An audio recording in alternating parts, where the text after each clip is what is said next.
नमस्कार, RNI news में आप सभी का स्वागत है और मैं हूं आपके साथ निकिता ठगुना। महाराष्ट्र का वोटर अलग तरीके से सोचता है। महाराष्ट्र में हर इलाका अलग तरीके से सोचता है, जिसकी वजह से किसी एक पार्टी की सरकार अब तक नहीं बन पाई है। देश में चुनावी सरगर्मियां जोरों पर है। ऐसे में एनसीपी के प्रमुख अजित पवार ने महाराष्ट्र की राजनीति के बारे में एक इंटरव्यू में सामने कई बातें रखी। आइए जानते हैं महाराष्ट्र के वोटर्स की कहानी। अजित पवार का कहना था कि महाराष्ट्र का वोटर अलग तरीके से सोचता है।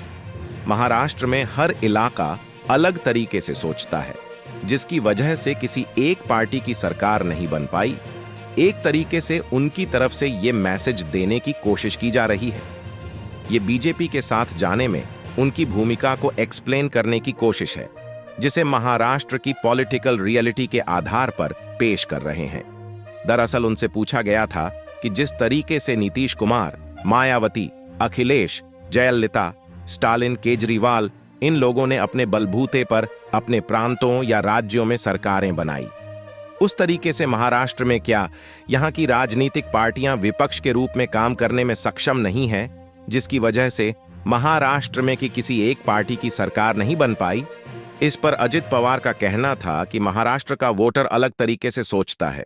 महाराष्ट्र में हर इलाका अलग तरीके से सोचते हैं, जिसकी वजह से किसी एक पार्टी की सरकार अब तक नहीं बन पाई है। एक तरीके से उनकी तरफ से ये मैसेज देने की कोशिश की जा रही है। ये बीजेपी के साथ जाने में उनकी भूमिका को एक्सप्लेन करने की कोशिश है, जिसे महाराष्ट्र की पॉलिटिकल रियलिटी के आधार पर पेश कर रहे हैं। उन्होंने ये बात सामने रखने की कोशिश की है कि महाराष्ट्र की राजनीतिक स्थिति में इस तरीके के अलायंस देखने को मिल सकते हैं कि जो वैचारिक रूप से पूरी तरीके से विपरीत पार्टी रहेंगे, लेकिन उसके बावजूद भी उन्हें साथ में आकर सरकार बनाना पड़ेगा। दूसरा, उन्होंने ये भी साफ करने की कोशिश की है कि कई बार प्रयास करने के बावजूद भी खुद शरद पवार 74 से ज्यादा सीटें जीत नहीं पाए थे। बाला साहब ठाकरे जैसे बड़े नेता भी कभी अपने बलबूते पर सरकार बना नहीं पाए थे, और बीजेपी की भी यही रियलिटी है कि बीजेपी ने भी कभी अपने बलबूते पर महाराष्ट्र में सरकार नहीं बनाई है। इसलिए हमेशा गठबंधन की सरकारें बनती रही हैं। एक विशिष्ट स्थिति में अगर सरकार बनानी है तो इस तरीके के अलायंस में शामिल होना होगा।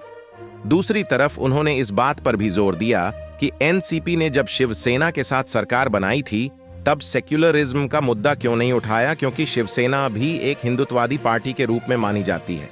महाराष्ट्र में तो बीजेपी के साथ ही ये सवाल क्यों उठाया जा रहा है? इसका जवाब अजित पवार इस तरीके से दे रहे हैं कि ये महाराष्ट्र की राजनीतिक स्थिति है कि जिसकी वजह से उन्हें इस तरीके की अलायंस पॉलिटिक्स में रहना होगा। एक तरीके से उन्होंने बीजेपी को भी संदेश दिया है कि उनके जैसे नेताओं की उन्हें जरूरत पड़ेगी। दूसरी तरफ उन्होंने इस बात को भी सामने रखने की कोशिश की है कि इसके आगे भी इस तरीके की अलग अलग पार्टियां साथ में आकर सरकार बनने की प्रक्रिया महाराष्ट्र में देखने को मिल सकती है।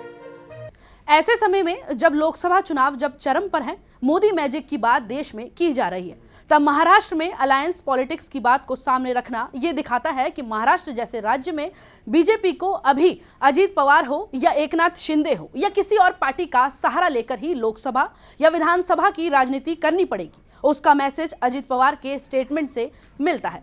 मेरे साथ आरएनआई में इतना ही। देखते रहिए आरएनआई न्यूज। धन्यवाद।